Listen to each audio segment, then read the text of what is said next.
lovely students, this is Adya. Welcome back to the channel. आज हम 9th class की exercise 6.1 का question number 3 आपके साथ शेयर करने जा रहे हैं. आप प्लीज बोर्ड पर देखिए कि हमें इस ज्योमेट्री के क्वेश्चन को कैसे हैंडल करना है. ठीक है, हम पहले यहाँ पर फिगर बना रहे हैं. ये है हमारी एक्सरसाइज 6.1 और हम सबसे पहले ज्योमेट्री के क्वेश्चन में फिगर ड्रॉ करते हैं. ये बात मैंने पहले भी आपको बताई थी और आज फिर बता रही हूँ. फिगर को हमने बहुत जल्दी से ड्रॉ कर लेना है, ज़्यादा टाइम नहीं लेना हमने फिगर बनाते वक्त. और ये फिगर हमारी रेडी हो गई है, लेबलिंग चल रही है. फिगर बनाने के साथ साथ आपको ये भी याद रखना है कि आपने उसकी लेबलिंग भी करनी है, नहीं तो आपके मार्क्स डिडक्ट हो जाएंगे.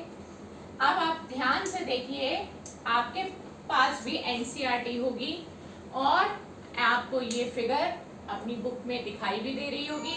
तो बहुत ध्यान से देखिए हमें क्वेश्चन को कैसे करना है.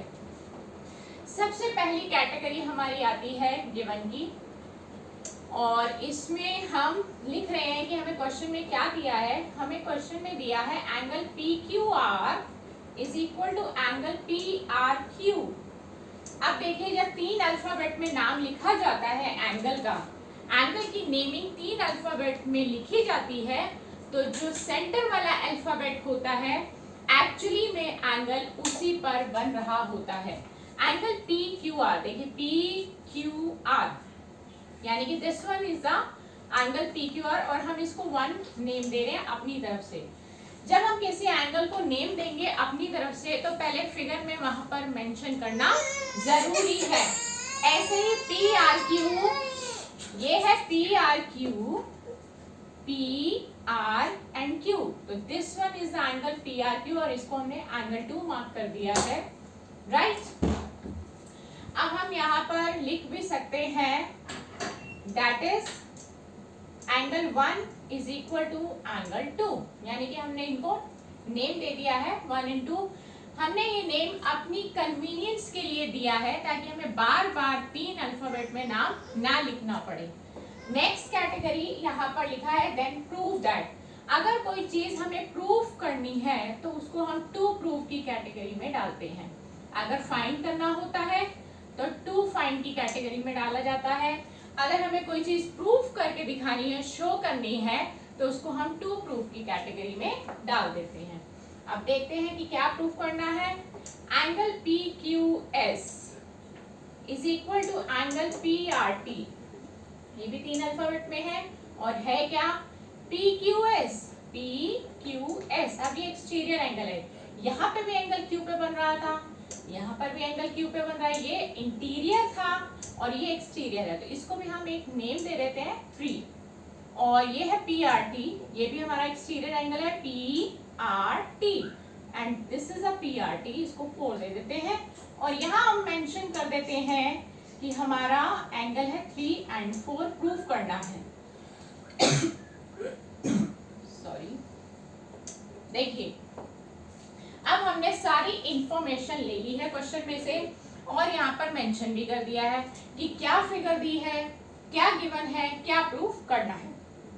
राइट, हम अब अगली कैटेगरी टू प्रूफ के बाद जब हम इसको प्रूफ करेंगे तो कैटेगरी हमारी आएगी प्रूफ, इस तरह से. अब हम इसका देखेंगे प्रूफ कैसे करना है. आप बहुत ध्यान से देखिए, 4 एंगल्स में यहाँ पर नेमिंग कर चुकी हूँ और एक एक्स्ट्रा एंगल और मैं नेमिंग कर रही हूँ, वो है ये एंगल P और इसको हम दे रहे हैं एंगल 5. राइट, आप चाहें तो नाम दे सकते हैं, ना चाहें तो नहीं भी दे सकते, आपकी अपनी मर्जी है. आप सबसे पहले आप देखिए एंगल 1 और एंगल 2 आपको गिवन है क्वेश्चन में, इसको आप लिख लीजिए. बहुत ध्यान से देखिए, ज्योमेट्री का क्वेश्चन है, स्टेप बाय स्टेप काम करना होता है. कई बार सेम क्वेश्चन कॉपी होकर पेपर में आ जाता है, इवन कि अल्फाबेट्स भी सेम रहते हैं, तो आपको बिल्कुल ऐसा ही करके आना है. फुल मार्क्स आप सिक्योर कर सकते हैं अपने.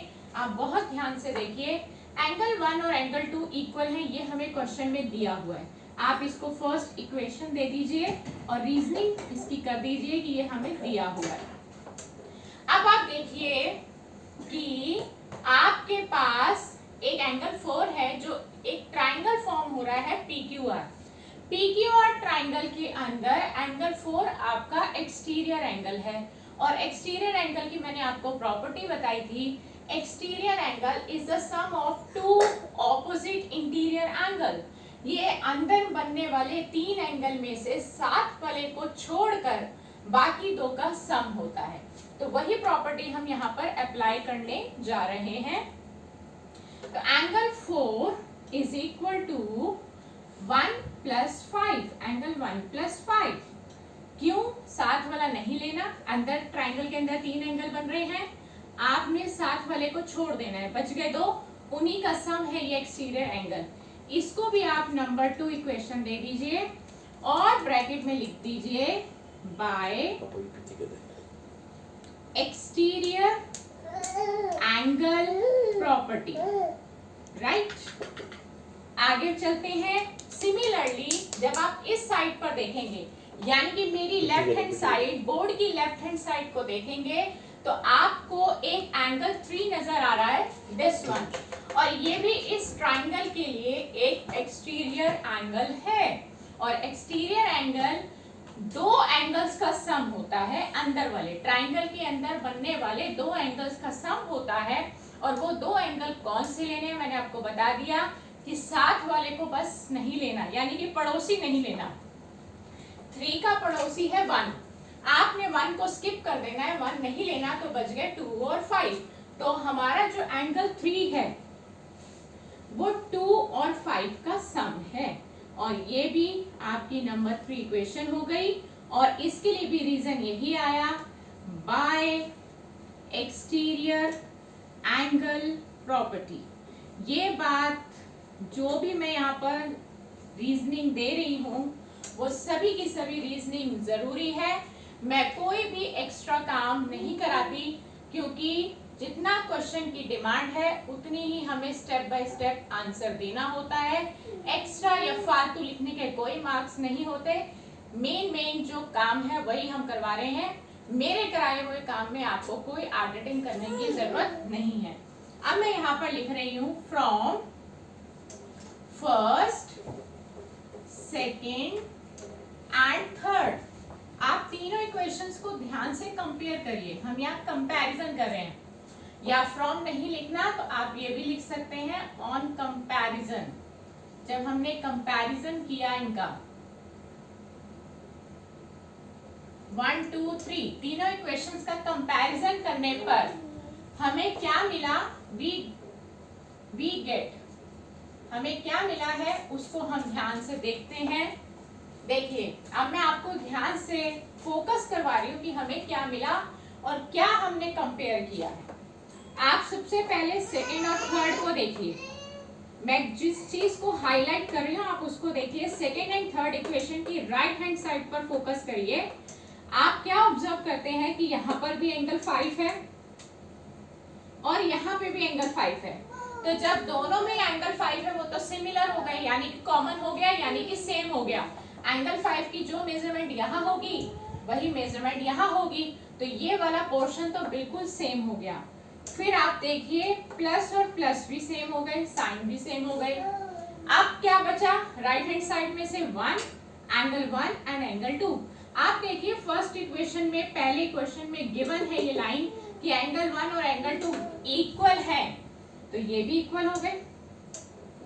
जब सारी चीजें इक्वल हो गई, यानी कि सेकेंड इक्वेशन की पूरी राइट हैंड साइड इक्वल हो गई, थर्ड इक्वेशन की पूरी राइट हैंड साइड इक्वल हो गई, तो ऑटोमेटिकली इन दोनों इक्वेशंस की लेफ्ट हैंड साइड भी इक्वल हो गई। जब हम चैप्टर 5 का जो यूक्लिड ज्योमेट्री है उसको पढ़ेंगे तो आपको पता चलेगा कि वहां पर ये बताई गई है बात कि अगर 2 इक्वेशंस हों और उनकी राइट हैंड साइड सेम हो जाए तो बाय डिफॉल्ट उनकी लेफ्ट हैंड साइड भी सेम हो जाती है। या फिर अगर किन्हीं इक्वेशंस की लेफ्ट हैंड साइड सेम हो तो बाय डिफॉल्ट उनकी राइट हैंड साइड सेम हो जाती है और हम उनको राइट हैंड साइड को इक्वल ले सकते हैं। तो इसी तरह से यहाँ पर दोनों इक्वेशन की हमने राइट हैंड साइड को इक्वल शो कर दिया है, तो बाय डिफॉल्ट हम डायरेक्टली लिख सकते हैं कि एंगल 3 और एंगल 4 इक्वल है। तो हमें मिला क्या कि एंगल 3 और एंगल 4 इक्वल है, और हमें प्रूफ भी यही करना था। टू प्रूफ में हमने यही लिखा था कि angle 3 is equal to angle 4, या इक्वल करके दिखाइए। तो हमने ये बात इक्वल करके दिखा दी है। तो हम यहाँ लिख देंगे सो अगर एंगल 3 और एंगल 4 इक्वल हो गए तो एक्चुअली में एंगल PQS और एंगल PRT आपस में इक्वल हो गए, और यही बात हमें प्रूफ करनी थी, जो कि हमने प्रूफ कर दी है। तो हम यहाँ लास्ट में लिख देंगे हेंस प्रूव्ड, ये इक्वेशन प्रूफ हो गई है।